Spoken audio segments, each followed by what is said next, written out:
Marcos Marconi Torres de Lima nasceu no dia 13 de agosto de 1960 e ingressou na Polícia Militar da Paraíba no dia 15 de janeiro de 1982. Marconi fez o curso de formação de oficiais na Academia da Polícia Militar do Pau-d'Arco, em Pernambuco, o que foi concluído no dia 15 de dezembro de 1984, com a declaração de aspirantes a oficial. Promovido a segundo-tenente em agosto de 1985 e a primeiro-tenente em agosto de 1987, Marconi exerceu as funções pertinentes a esses postos, primeiramente no 3º Batalhão em Patos e depois no 1º Batalhão em João Pessoa. Promovido a capitão em agosto de 1990 e agora prestando serviço na capital, Marconi concluiu o curso de Direito na Universidade Federal da Paraíba em 1994 e o curso de aperfeiçoamento de oficiais em 1995 na Academia da Polícia Militar de Minas Gerais. Após esse curso, Marconi voltou a prestar serviço no 3º Batalhão, onde foi comandante de diversas companhias, coordenou a Operação Manzoá naquela cidade e, por diversas vezes, foi subcomandante interino daquele batalhão. Em agosto de 2001, Marconi foi promovido a major e continuou prestando serviço em Patos. Em agosto de 2003, Marconi foi promovido a tenente-coronel e designado para comandar o 2º Batalhão em Campina Grande. Exonerado do comando de Campina Grande, Marconi assumiu o comando do 5º Batalhão no Valentina Figueiredo. Posteriormente, exonerado dessa função, Marconi voltou a comandar o Batalhão de Campina Grande, onde permaneceu até o final de 2006. Ainda como tenente-coronel, Marconi exerceu funções no Estado-Maior-Geral da Corporação e comandou o GAT, sediado na capital. Em maio de 2012, Marconi completou 30 anos de serviço e foi promovido ao posto de coronel e, em consequência, passou para a reserva remunerada no mesmo mês. No posto de capitão, Marconi participou de missões de paz promovidas pela ONU no continente africano, uma em Moçambique e outra em Angola. Neste vídeo, Marconi vai nos relatar a experiência que teve nesses acontecimentos. Primeiramente, ele faz uma referência ao pioneirismo das polícias militares ou dos integrantes das polícias militares participando desses eventos, relata como foi o processo de seleção e de treinamento para atuar na missão, descreve na sua visão como as condições socioeconômicas daquela população, relata como eram realizadas as patrulhas para execução do que era determinado pela ONU e, por fim, ele apresenta documentos e peças relacionadas com aqueles eventos. É o que veremos a seguir.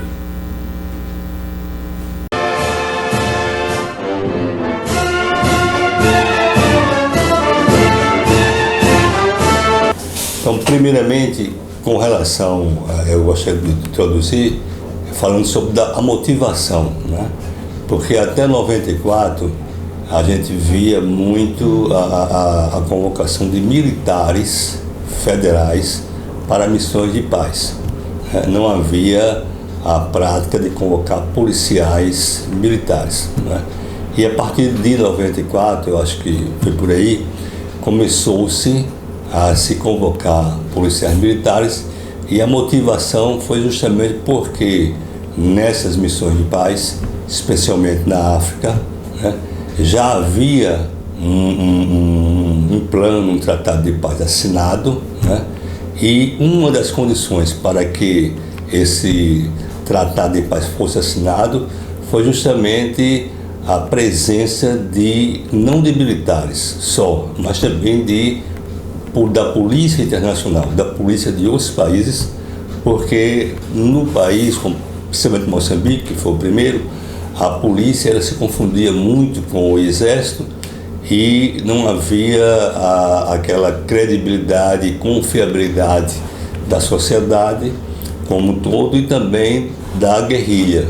Então, o pessoal achava, né, que não se respeitava os direitos humanos, não se tinha o devido processo legal e também as pessoas não tinham direito de ir e vir, todas as garantias que deveriam ter não eram observadas pela polícia local, porque era a polícia que era parcial, servia ao governo. Então, uma das condições para a assinatura do Tratado de Paz foi justamente a presença de policiais de outros países. Então, isso aí foi que ensejou, né, que motivou a participação de policiais de diversas polícias do Brasil nessa missão em Moçambique, em 94.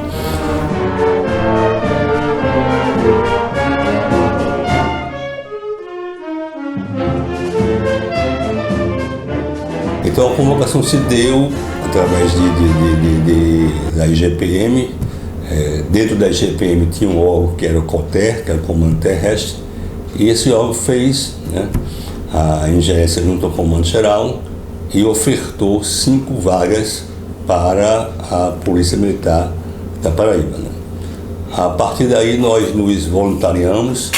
A princípio nós tínhamos 18 oficiais candidatos interessados a participar desta missão de paz. Mas as informações eram muito poucas, né? Muito poucas mesmo. O que tinha na convocação era a missão, o que o policial iria fazer, né? De forma assim bem sucinta, as exigências, né? No caso era dirigir veículo 4x4, entabular o idioma inglês, que quer dizer ouvir, né? Fazer-se entender e ouvir, entender o idioma inglês. E uma bateria de exames médicos que deveriam ser feitos, né? E mais informações sobre a missão, como a missão se desenvolvia, a gente não tinha, era muito pouco. O próprio a IGPM não tinha como oferecer essas missões. Então, dos 18 que a princípio se voluntariaram, começaram a desistir porque não havia informações concretas sobre a missão. Sabia-se que havia já lá PMs do Rio Grande do Norte, lá, né?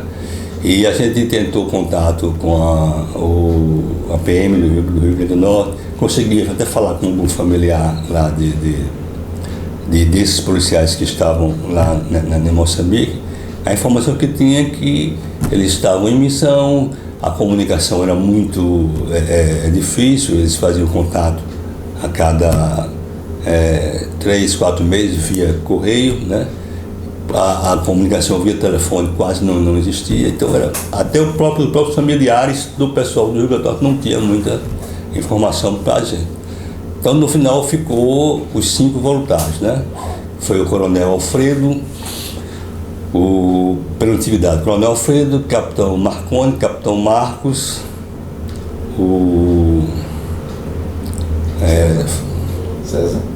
César e o Tenente Carlos, né? Então, esse pessoal, a princípio a gente se inscreveu, não houve uma aferição, né, da questão do idioma inglês. A gente contratou um professor particular e assumimos o compromisso com o comandante-geral, o Coronel João Batista de Souza Lira, de até a convocação a gente ter uma performance que permitisse a gente desenvolver a missão lá, uma vez que o idioma oficial da ONU da missão era o inglês, apesar do país falar a língua portuguesa, mas o idioma oficial da missão, o exigido, era o inglês, né? E essa convocação demorou, porque eles fazem oferecem as vagas, né? E eu acredito que passou uns 4 a 5 meses até o processo ser levado a cabo e chegar as passagens aqui para a gente embarcar. Tá?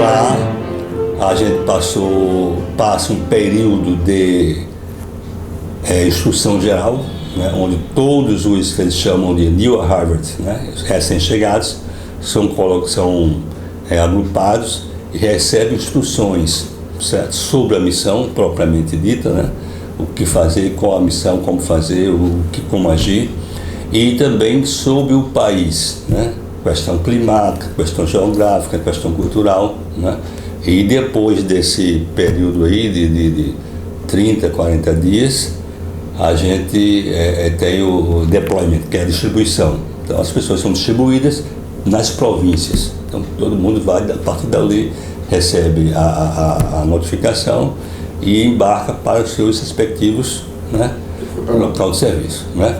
Então eu fui designado para a região central de Moçambique, né, na cidade de Chimoio, que era uma cidade montanhosa e fria, né? E ela ficava a 30 quilômetros da fronteira com esqueci o país inglês lá, rapaz. Não é o Zaire, é um país lá próximo, entendeu? E país relativamente desenvolvido, que não estava na situação de Moçambique. É colonizado pelos ingleses e a gente tinha acesso, através da fronteira, livre acesso, né? E se deslocava livremente de Moçambique para este país, né? Para fazer compras e fazer alguma atividade, né? Então eu fui distribuído para lá, eu e o capitão César, né? O tenente Carlos foi para a região norte, que é Tete, né? E o Alfredo e Marcos ficaram em Maputo, na capital. A partir daí nós ficamos lá, ressaltando que quando a gente chega assim que desembarca, né, na missão, pisa no solo da missão, a gente já é recebido por um oficial, né, de finanças, que é Finance Office, e ele já nos entrega o MSA, né, é um contra-cheque, já com aquelas diárias que a gente, a partir dali, vai ter que alugar hotel para passar aqueles 45 dias nesse período de instrução. Mas a gente já recebe no momento que chega no aeroporto, né? Então recebe esse apoio. E tem o MSC, que é o salário mensal, né? Que a gente recebe também nessa sistemática. Então a gente passa esse período, depois de distribuído, e lá em Chimoio a gente ficou lá na região, e a missão estava iniciando naquele exato momento, né? Estava iniciando a missão naquele ano. Então nós ficamos lá, passamos aí uns 30, 40 dias no headquarter de Chimoio, né? Que era o comando regional, que quem comandava eram os australianos, né? E depois desse período de 30, 40 dias eu fui designado para um team site, que fica... Esse team site é como se fosse o equivalente a um destacamento aqui da polícia, né? Deslocamento. Eles chamam lá de time dentro, né? Team site. Esse team site era composto de, dependendo da região, de 5, 8, 10, no máximo 10 componentes. Sempre esses componentes de nacionalidade diferentes. Nunca se coloca 2 brasileiros, 2 africanos, sempre países diferentes, né, para haver essa interação. Então eu fui para o Chitobe, que era essa região. Fui eu, tinha um português, um indiano, um Bangladesh, um Sri Lanka, tinha um parece que Bolívia. Eu sei que ao todo eram 10 integrantes, né? Então a missão lá nesse team site, porque a missão ela varia muito de acordo com a área, né? Essa área aí era uma região altamente primitiva, né? Muito primitiva, inóspita totalmente, né? Então a gente, o deslocamento para lá aéreo tinha que ser de helicóptero, por terra não tinha como, por colocação de minas, né? E ainda não tinha havido aquele trabalho de levantamento das minas naquela área ali, né? Então a gente tinha que ir de helicóptero, né? Então montamos lá, no momento que chegamos lá, a gente montamos o team site, né? Toda a estrutura. Então eu tenho fotografias para mostrar aí. Esse team site tinha 5 tendas. Uma tenda era o refeitório, né? A outra tenda era a sala de visitas, a outra tenda era o alojamento. Aliás, são 4 tendas, um alojamento, e a outra tenda era a sala de operações. Então, diariamente a gente tinha um duty office, um dos 10 estava de serviço naquela tenda ali, né? Então ali, nem que ficava ali 24 horas, mas estava sempre atento à comunicação no rádio, né? Era o responsável pela... E tinha no caso lá, tinha patrulhamento, né? Que a gente recebia via CapSat, que era uma mensagem pelo computador, onde a cada 2 dias tinha um patrulhamento nas regiões próximas, né? Então, esse patrulhamento era feito, nesse team site tinha duas viaturas, né? Então essas viaturas faziam esse patrulhamento nas regiões próximas. Tinha patrulha que chegava a ser 200, 300 quilômetros, né? Então a gente se deslocava cedo e nesses locais a gente tentava contato muitas vezes lá com o chefe tribal, que era a autoridade do local. Não havia assim uma constituição do estado lá, não tinha delegacia, não tinha nada, né? Em Angola a gente já fazia esse patrulhamento, mas já fazia contato com o chefe da polícia, com o prefeito, né? Lá não tinha isso aí. Então a missão basicamente nesse team site que eu fiquei era esta, né? E depois teve a questão do recenseamento, né? Onde o pessoal o staff da ONU Eleitoral foi para lá, várias pessoas, civis do mundo todo, para fazer a contagem das pessoas que residiam naquela localidade, né?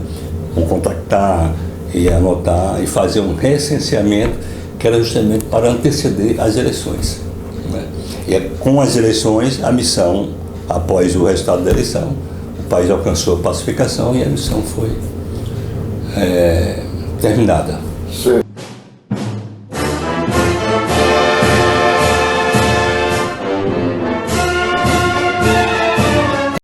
A questão de comando é muito assim, era complicado porque cada país tinha uma nomenclatura do posto, né? Então, um perguntava para o outro, what's your rank? Qual é o seu posto? Aí um inspetor, outro não sei o quê, Leutnant, capitão, é muito complicado. Para fazer assim um comparativo, quem é superior, quem é superior, é meio complicado. Então, vinha o nome, né? Então a patrulha era composta por 2 integrantes, sempre eram 2, o motorista e o patrulheiro, né?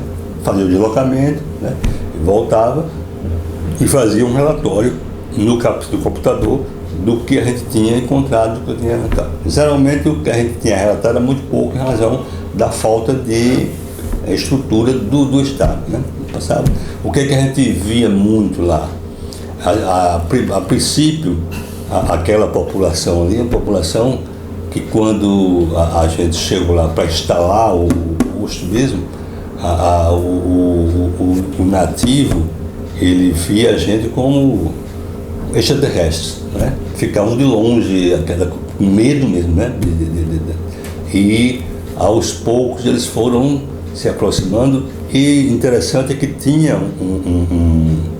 um africano, né, que era contratado da ONU, que também fazia parte desse insight civil, que falava o dialeto local, porque Moçambique tinha mais de 100 dialetos, cada região, vários dialetos. A língua oficial do país é o português, mas era muito da região central para o norte, 90% se fala dialetos, e os dialetos são muito diversificados, né? Então tinha esse funcionário, que era, o nome dele era Stan Fox, e esse rapaz se alimentava e dormia, e ele é que fazia a ponte, né, da nossa, né, do inglês para o dialeto, porque naquele local o português não existia, né? Então no patrulhamento sempre ele ia com a gente. Então a gente via, por exemplo, mulheres caminhando com descalças, totalmente descalças. As mulheres usavam os seios à mostra, não tinha nada cobrindo, a capulana, que era um pano, né? Somente um pano na cintura, somente, né? E muito rudimentar, muito água potável, água só para beber, banho não existia, né? Não tinha. Então essa era a dificuldade. A questão logística também, que é bom ressaltar, neste ponto aí, nesse local, era um local onde a ONU dava todo o suporte logístico para os integrantes da missão, né? Então se armava as tendas. Na tenda tinha um gerador, né? Um sistema de 2 geradores grandes. Então a gente tinha que gerenciar esse gerenciamento de energia. Então a energia ligava o gerador de 5 horas da manhã, e às 10 horas da noite tinha que desligar. Isso é a atribuição do duty office, diariamente, né? Tem que fazer essa ligação. Tinha o combustível do gerador, que é o óleo diesel, que também a ONU trazia. E o banho era uma caixa de plástico que ficava em cima do pé de manga lá, e o pessoal tomava banho nesse local, né? A água também, e o poço, que a ONU, quando nós chegamos lá, já tinha havido a perfuração de um poço lá pela ONU, entendeu? Esse poço tinha. E tinha uma latrina, né? Uma latrina, 2 latrinas, que o pessoal chamava Casa Paraguaia, né? Que fazia o buraco na terra e colocava-se aquela caixa, né, de plástico ali para as necessidades, né? Então você tem que se virar com isso aí. E a alimentação, cada um fazia a sua, né? Mas a ONU ela disponibilizava ali desde o talher, né, o guardanapo, carne em conserva, carne moída, tudo tinha, certo? A alimentação era toda, chegava e estava lá no congelador, né? A proteína, tudo congelado, mas tinha, e ninguém tinha como se dizia assim, tinha que comprar, estava tudo lá, tinha que fazer, né? Então essa é a ideia.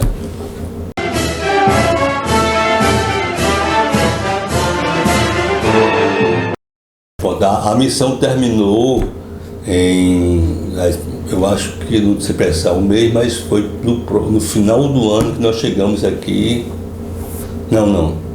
A missão terminou em janeiro, porque nós passamos o Natal e o Ano Novo lá, né? Em 95. 95. Eu acho que foi em janeiro, né? Quando terminou a missão, aí a gente faz o check-out, né? E você vai ter que informar tudo aquilo que você recebeu, que se usou, se não usou, está devolvendo, né? E depois recebe a passagem para o regresso para o Brasil, né? Outra coisa interessante também que eu esqueci de falar é a questão dos exames médicos, a questão das vacinas, né? A vacina contra a febre amarela, a vacina contra tétano. A gente toma assim umas 4 a 5 vacinas para poder embarcar, senão não tem como embarcar, né? E, em síntese, o que a gente poderia dizer é sobre isso aí. A questão da desmobilização, que eu fiz no segundo momento, na segunda missão em Angola, é justamente quando a missão ela se prolonga por muito tempo e chega nessa fase do grupo da guerrilha, né?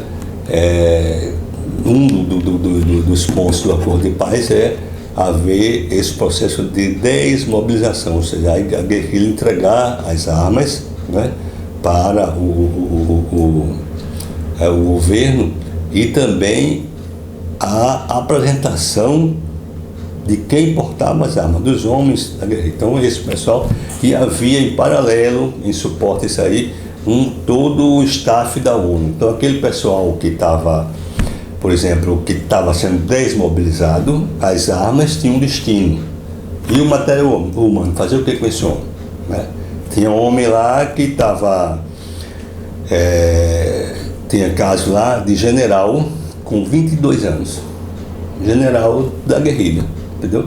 Que foi sequestrado com 10, 12 anos e criou, né, se cresceu dentro da guerrilha, e ali foi... Né, tinha aquela questão da carreira, né, dos postos clandestino, não oficial, né? Do mesmo jeito que não oficial, tinha um tenente e lá também tinha tenente, mas os critérios eram, matou quantos, né? Fez isso, fez aquilo, eram totalmente oficiosos. Então tinha gente lá com 22 anos e que não sabia fazer absolutamente nada, né? Então o processo de desmobilização, ele tinha esse papel de puxar, recolher o armamento, mas também de dar uma atividade a esse pessoal. Quem fazia isso era a ONU. Então tinha um pessoal lá que fazia o recrutamento desse pessoal, né? E esse pessoal ia fazer um curso, né, de profissionalizante, ia fazer um curso lá se fazia muito curso de marceneiro, de oficina mecânica, e tudo isso vinha para a região central. Ali tinha uma estrutura para que esse pessoal passasse de 3 a 6 meses, né, depois da desmobilização, trabalhando, estudando, para que ele fosse exercer alguma atividade. É como um trabalho de ressocialização, né? Então, em Minas Gerais era isso. Fui.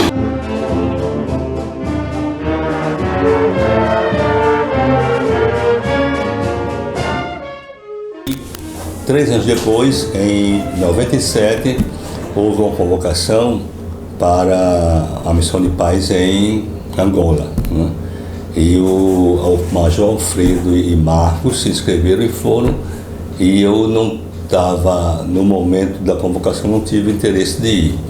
Mas 3 meses depois, eu fiz contato com o Colter e conversei com o coronel, falei que tinha interesse de ir, perguntei se tinha alguma vaga, né?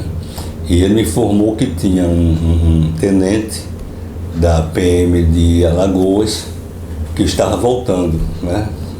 Estava completando um ano de missão e iria voltar, e que perguntou se eu tinha interesse de ir. Eu falei que sim, e veio a minha convocação, né, de forma individualizada, para a segunda missão em Angola, né?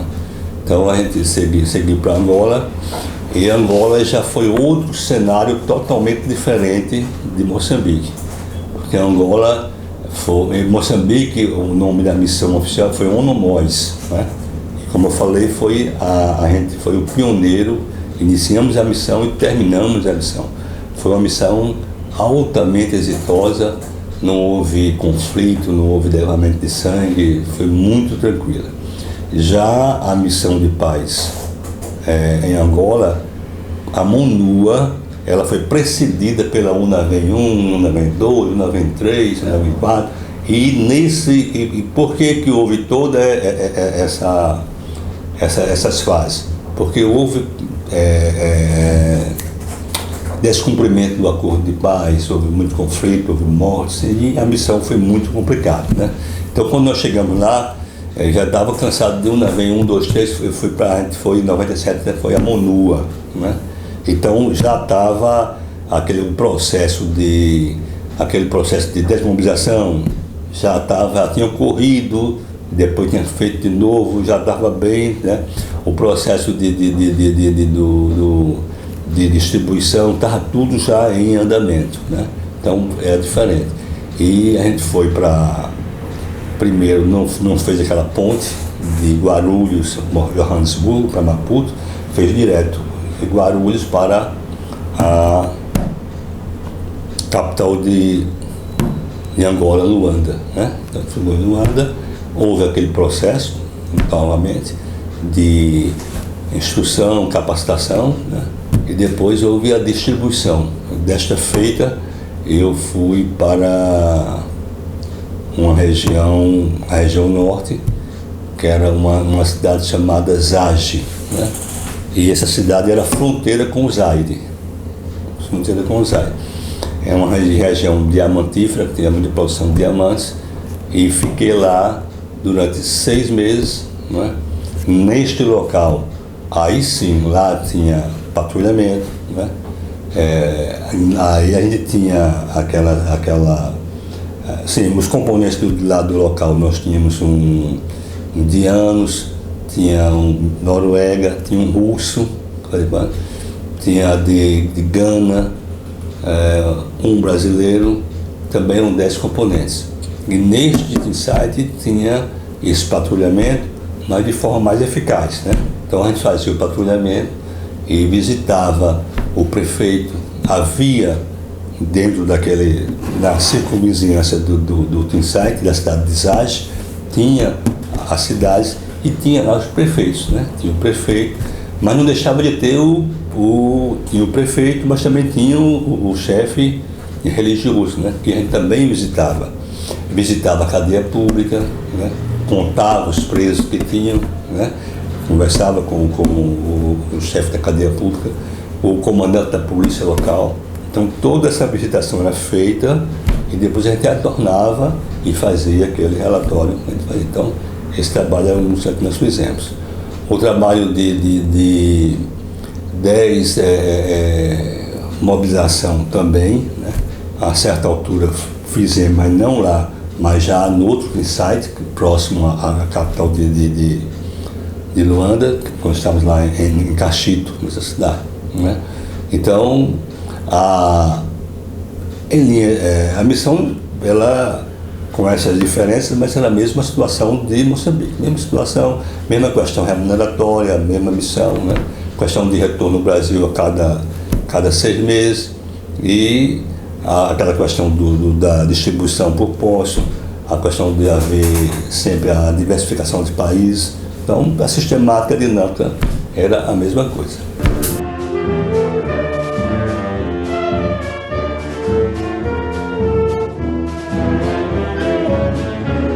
Do relato sobre as experiências nas 2 missões, eu tenho aqui alguma coisa aqui, material que pode robustecer essa experiência, né? Nós temos aqui um registro, né? Registro mensal de observações policiais, né? Entendeu? Registro mensal de observações policiais. Então aqui tenho do mês de julho ao mês de setembro, e aqui consta o meu deslocamento para fins de vacinação contra a hepatite A e B na cidade de Luanda, né? A gente foi vacinado aqui, mas lá também recebia a vacinação. No dia 9 de julho fui designado como team leader da cidade de Andrada. Andrada é a cidade que era o antigo nome da cidade, mas ela passou a ser Zage depois do acordo de paz, né, onde eu servi. No dia 17, proferiu palestra durante a visita do Police Commissaire em Saurimo, né, tendo como tema a atividade da Civipol. Civil justamente é a polícia civil, né, que a gente é polícia militar, mas lá exercia o papel de polícia civil. Não é no sentido de polícia judiciária, mas no sentido de não ser militar, ser polícia ostensiva, né? E no dia 26, seguiu para o Brasil em gosto de CTO. Esse CTO livre significa o seguinte, que a gente trabalhava, o nosso regime não é um regime corrido. Então, cada dia você tinha uma diária e a cada 30 dias você tinha direito a 5 dias de folga. Então você poderia acumular esses 3 dias e ter a cada 3 meses 15 dias de férias, né? Em agosto regressamos para o local. Aqui tem um registro no dia 31 de um patrulhamento na cidade de Buia, né? Juntamente com o capitão Balentona, a fim de investigar possíveis detenções e desaparecimento de civis na área da UNITA. É aquele trabalho do patrulhamento que a gente fez, né? E no dia 6 de setembro a gente fomos agraciados aqui pela medalha da ONU com essa medalha aqui, que é a medalha da paz, né? Recebemos essa medalha aqui no dia, tem aqui a medalha, o certificado, e tem aqui o registro dela que foi concedido exatamente no dia 6 de setembro, né? E no dia 11 de setembro eu fui transferido justamente para a província de Bengo, no team site de Caxias, né? É onde concluiu o restante da missão, né? Temos também aqui esse distintivo aqui, que é o distintivo que a gente usava na boina. Infelizmente não tenho mais a boina, mas esse distintivo aqui era o que é usado na boina. E isso aqui a gente usava, o fardamento utilizado era justamente o uniforme de cada país. Então ninguém recebia um uniforme da missão específica. Você ia com o seu país, com o seu uniforme, seja uniforme de instrução ou uniforme fino, e lá você recebia um braçal. Nesse braçal tinha isso aqui, né? E você colocava isso aqui no braçal ou no uniforme fino, você colocava isso aqui. E na boia tinha esse distintivo aqui, correto? E eu ainda tenho isso aqui, esse colete aqui, entendeu?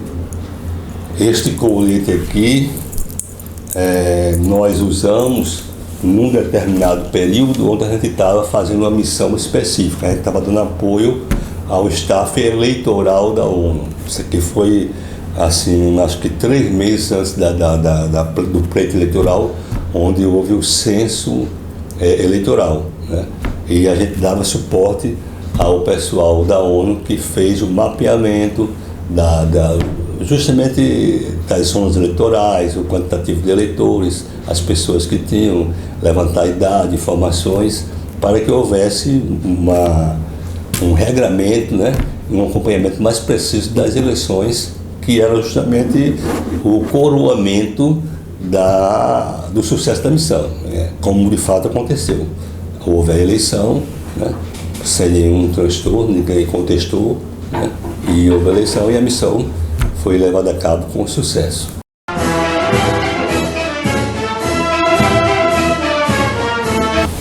Bom, pessoal, finalizando, eu quero parabenizar o Coronel Batista pela iniciativa e, mais uma vez, reforçar que é sempre um prazer, né, prestar esse depoimento e relatar, compartilhar essa experiência vivida com os companheiros da corporação, contemporâneos e os recém-chegados, porque foi uma experiência pessoal muito gratificante, muito significativa, e profissionalmente também foi uma experiência que contribuiu, né, para meu amadurecimento técnico profissional e para a minha carreira policial militar até chegar à promoção ao último posto, né?